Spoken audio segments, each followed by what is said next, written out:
heal his scars, save these wounds. Old men forget, yet all shall be forgotten.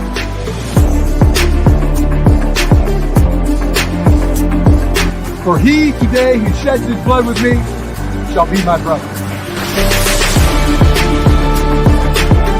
Got a question for you. Who's got it better than us? Nobody! You guys!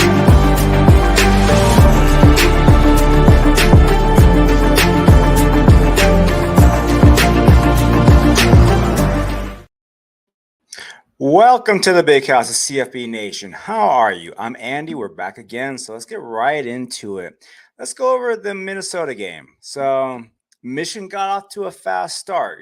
The scripted portion went off very well. Thought that it was a good start to the kind of game plan.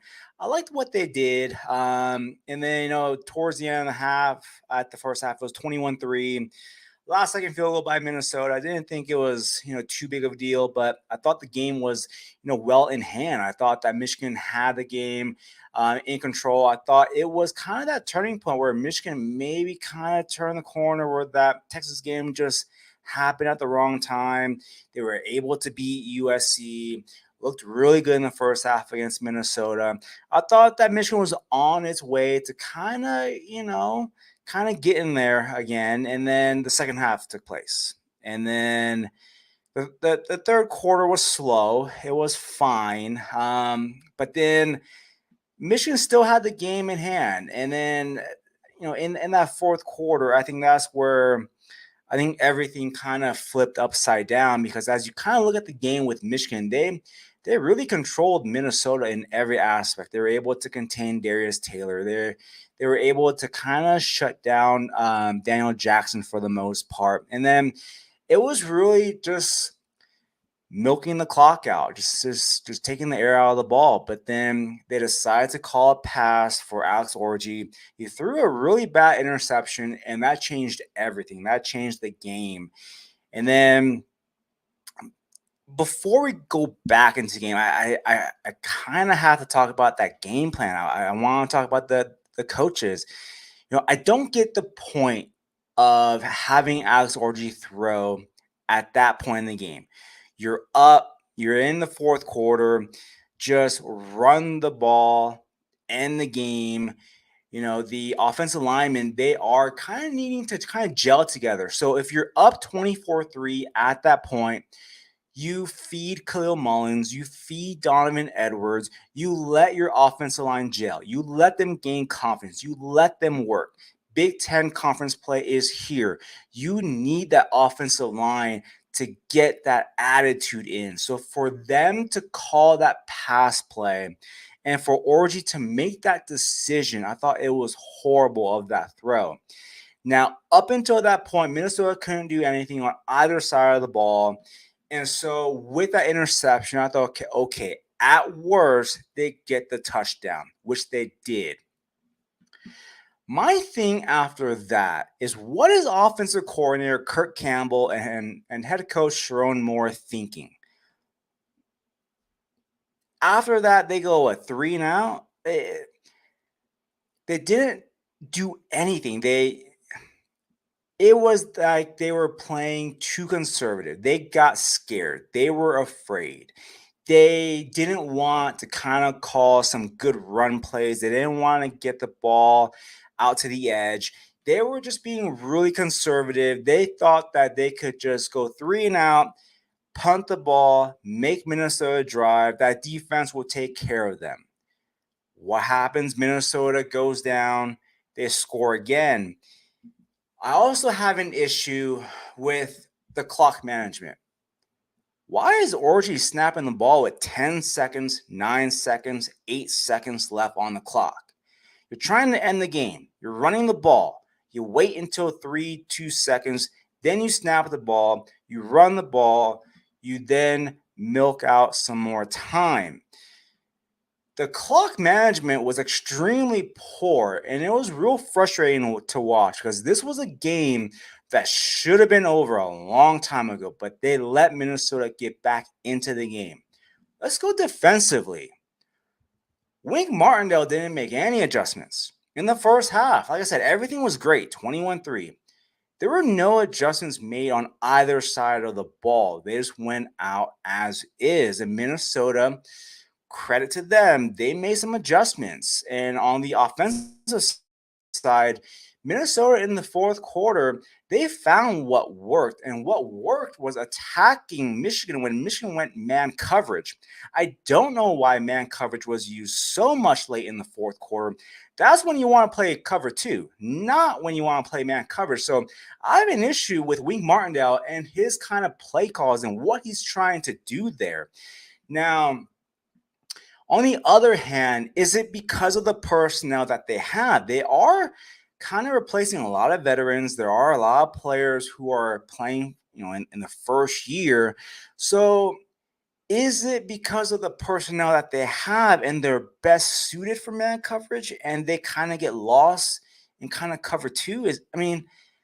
I think of it that way because I want to give a little bit of leeway to the staff because the coaching staff, they have a lot of experience, but in this game, I thought the management was piss poor. And then you have, after the fact, Coach Morris saying that, a lot of things have to change, this and that. They should have never been in that situation. And if it wasn't for an onside recovery, Minnesota probably goes and wins the game. And that would have been a horrible loss for Michigan. Michigan's 4-1. Are they the worst 4-1 football team out there? Let's think about it. There is no passing game. The run game is take away Khalil Mullings. There's nothing on the run game. The only receiving options you have is Colson Loveland. The offensive line is horrible. On defense, the front four, it was touted as being great. It's been good.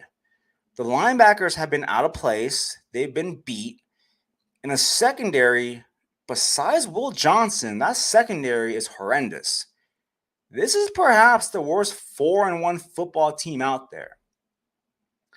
And what do they have coming up?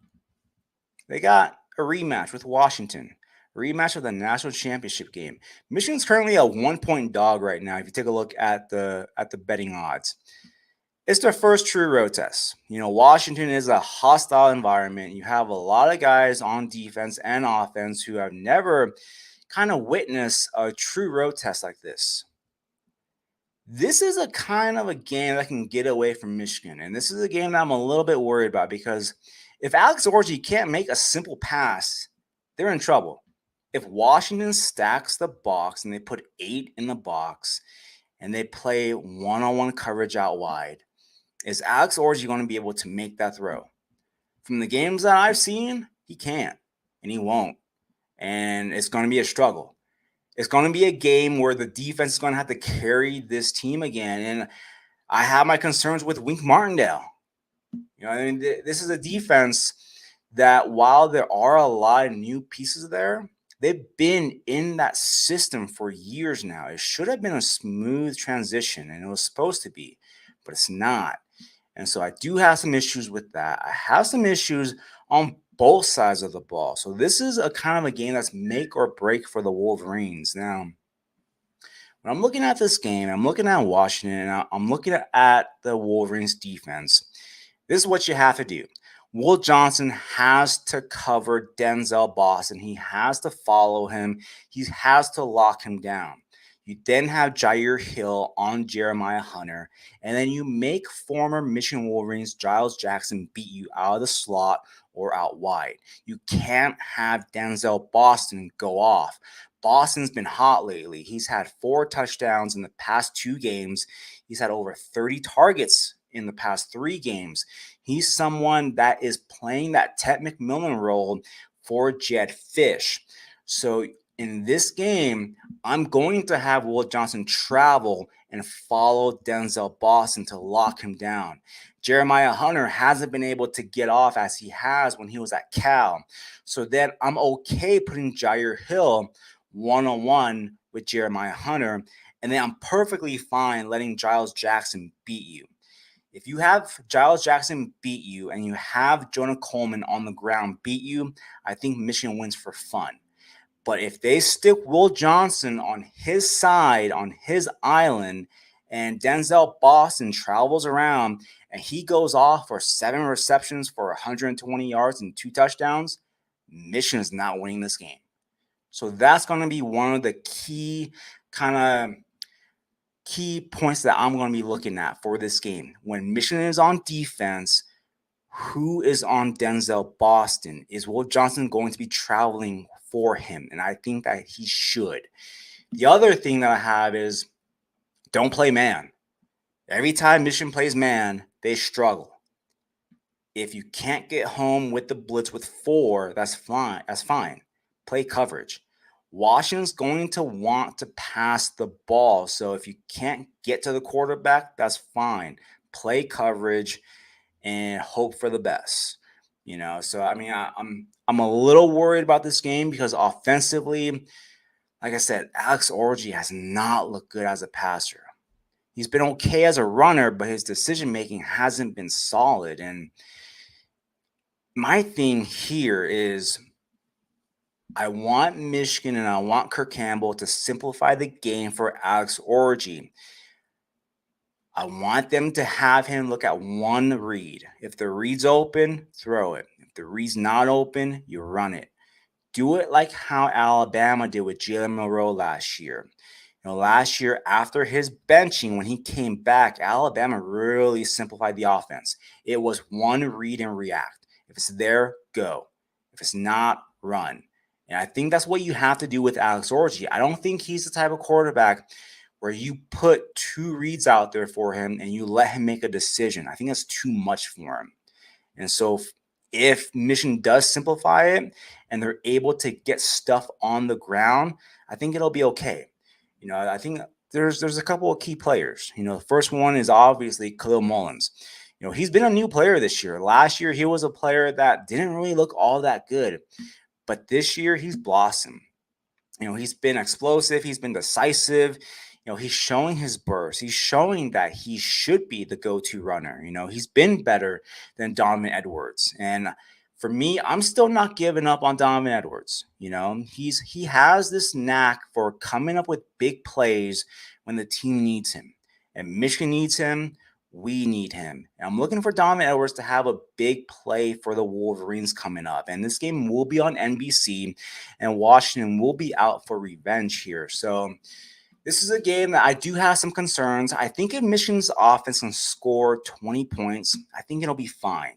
I think at the end of the day, I'm thinking it'll be 23-20. I think Michigan gets away with a good road win, but it's going to be a test. And it's going to be a tough matchup, but it's going to be a good matchup. It's going to be one that is going to be a fun one. It's Big Ten. It's Big Ten with Washington, at Washington. It's going to be a good game.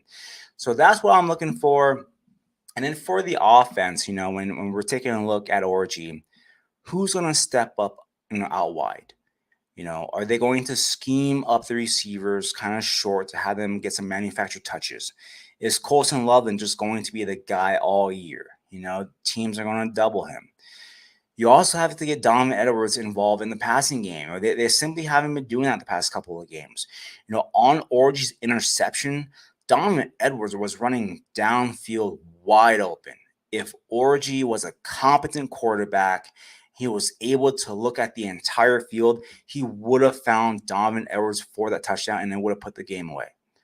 I'm just not sold on this quarterback, and I'm not sold on the coaching staff. If you're the coaching staff and you had the entire spring and the entire fall to look over with Alex Orji and Davis Warren, and you thought those two were the guys to lead the team, I don't know what you're scouting.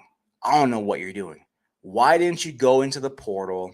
Why didn't you grab someone at the end of the year? You're Michigan. You have the funds. You have the finances. You have the NIL. You should have gone for a quarterback. You should have gotten another option to give yourself that luxury just in case Alex Orji can't throw a ball, just in case Davis Warren is just a walk-on. They didn't do any of that. They had the entire spring to look at these two quarterbacks, and they thought they were fine. They're not fine. They're in trouble. And so this is a must-win game for the Wolverines. So tune in on NBC. We'll see what happens. But that is the conclusion of our episode. Thank you for tuning in to another episode of Welcome to the Big House. A special thank you to Dwight Peoples for the intro, Nino Brown for producing me, and the entire CFB Nation. Until next week, who's got better than the CFB Nation?